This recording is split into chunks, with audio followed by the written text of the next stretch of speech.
Hi friends, good morning, welcome to IXMB। I hope आप सब अच्छे हैं and you are preparing well for your examination. तो शुरू करते हैं आज का हमारा करंट अफेयर, जो कि है 1 एंड 2 जनवरी 2023। So friends, before I begin, let me tell you very very happy, prosperous and healthy new year. But एक चीज़ यहाँ पे पहले दिन पे मैं आपको ये याद दिला दूँ कि रिवीजन बहुत इंपॉर्टेंट है। So to revise what you have to do is download the BPDI, download this PDF so that आप रिविजन कर पाओ, बिकॉज इन्फॉर्मेशन आपको तो पढ़ना ही है, but on the other hand you will also have to remember all the information that you have read. So BPDI is the source from where you can read and revise. So सबसे पहले हम बढ़ते हैं news के तरफ. वो है पहला news, MOU for lumpy disease. तो ये MOU किसके बीच में है? This MOU has been signed for commercial production. अभी हमने कुछ महीनों पहले देखा था ना कि लंपी प्रोवैक नाम का जो वैक्सीन है वो आ गया है, जो लंपी डिसीज काऊ को होता है. तो उसके लिए जो कमर्शियल प्रोडक्शन है उसके रिगार्डिंग जो MOU है वो साइन हो गया है. ये एक इंडिजीनियसली डेवलप्ड वैक्सीन है and this is going to give government the control, जिससे गवर्नमेंट ये लंपी स्किन डिसीज पूरे इससे हटा सकती है. ठीक है, सो ये आपको याद रखना है. This is not only cow, but ये एनिमल्स को भी हो सकता है, but majorly the cow. And इस वैक्सीन को किसने डेवलप किया? ये ICR ने डेवलप किया. ठीक है, चलो बढ़ते हैं नेक्स्ट न्यूज़ की तरफ. तो ये आपको याद रखना है. मिनिस्टर का नाम कौन है? यूनियन मिनिस्टर FADH श्री पुरुषोत्तम रूपाला. ये नाम आपको ध्यान में रखना है. बढ़ते हैं आगे नेक्स्ट न्यूज़ की तरफ. वो है फूड सिक्योरिटी.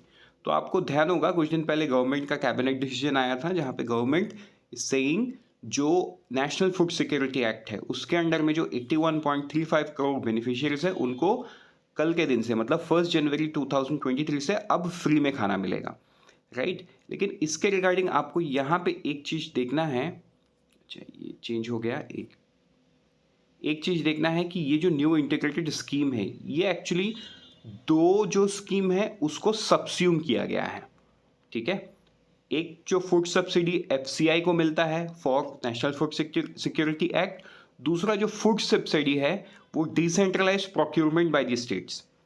मतलब एक होता है कि सेंट्रल डायरेक्ट परचेस कर रहा है, दूसरा है कि स्टेट परचेस करके दे रहा है सेंट्रल को. तो ये डिसेंट्रलाइज परचेस हुआ. तो इन दोनों स्कीम को सबस्यूम करके ये नए स्कीम में ला दिया गया है. तो ये आपको ध्यान में देना है. देखो ये है टोटल, मतलब जो ये 81.35 करोड़ पर्सन अंडर NFSA हैं, ये टोटल 67% ऑफ द पॉपुलेशन है. तो ये भी आपको सब ध्यान में रखना है.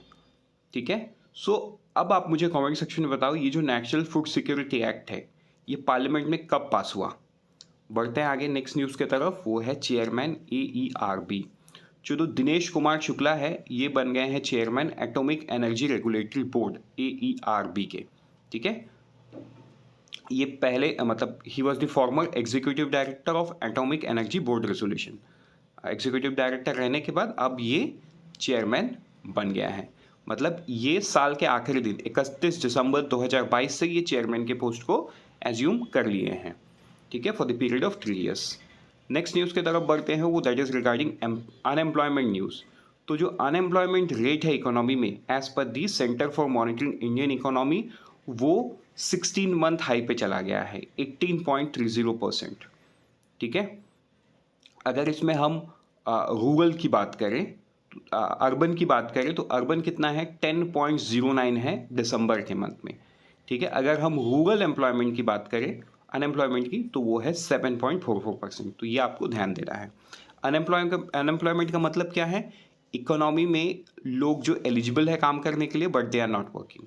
I mean they are not working नहीं, they are not getting any job.